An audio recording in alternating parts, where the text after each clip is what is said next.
SGC here, and we're back for comics time. No hat this time, because it's way too hot in this room. First up, Black Cloud #1.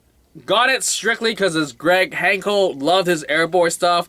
Read it. Very interesting Latour story. And I don't know where it's going because it's just like all over the place in terms of like locales and like magic and characters and all that stuff. Definitely had to get used to the art because I think the inking style is definitely different from what Greg had for Airboy. So, and the colors is also different. But definitely I love the black and whites when a character is sort of like colored in. That's always a cool thing.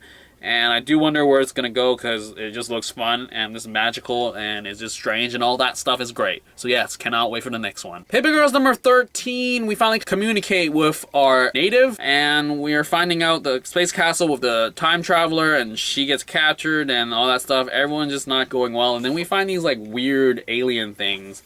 And then one of the girls is tripped out and she can see the future now, so that's interesting. Definitely wonder what's gonna go up with that because future and prophesizing.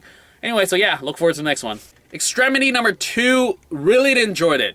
A lot of backstory in terms of just the fights before this whole thing happened, and then we meet this robot thing and there's monsters and the robot's kind of cool and he's just like, I was set to destroy things, now I don't want to.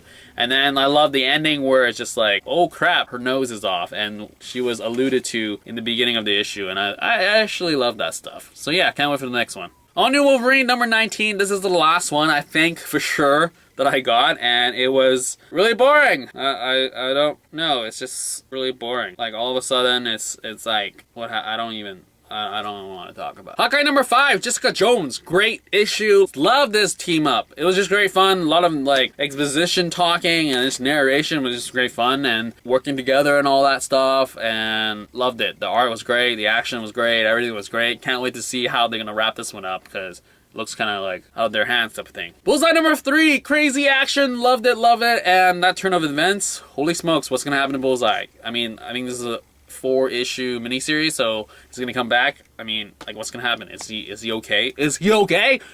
But that was the action. The action was great, and just people just always keep underestimating Bullseye when he's like literally he can kill you with his teeth. It's just like, dude, do you not hear the stories and really recognize that you're gonna die because he's in front of you? So calm down. Can't wait for the next one. Star Wars #30, also the last issue I'm grabbing. It was also a pretty bland storyline with Luke fighting the person that Yoda trained, and then all this stuff and the action was just lackluster, and then Yoda's on Dagobah waiting for Luke, and it was just not compelling. Now Screaming Citadels, I'm not gonna read you. Goodbye. Harley Quinn #17, Frank Cho cover. Okay, so while we're finally back to the cannibal storyline and Harley is in trouble, but it's a very intriguing sort of like story where it's just like, holy crap, like people are dying, homeless people are dying through this way, and then Harley's involved. And the backup was great fun with Joker, sort of Bruce Timm type of style.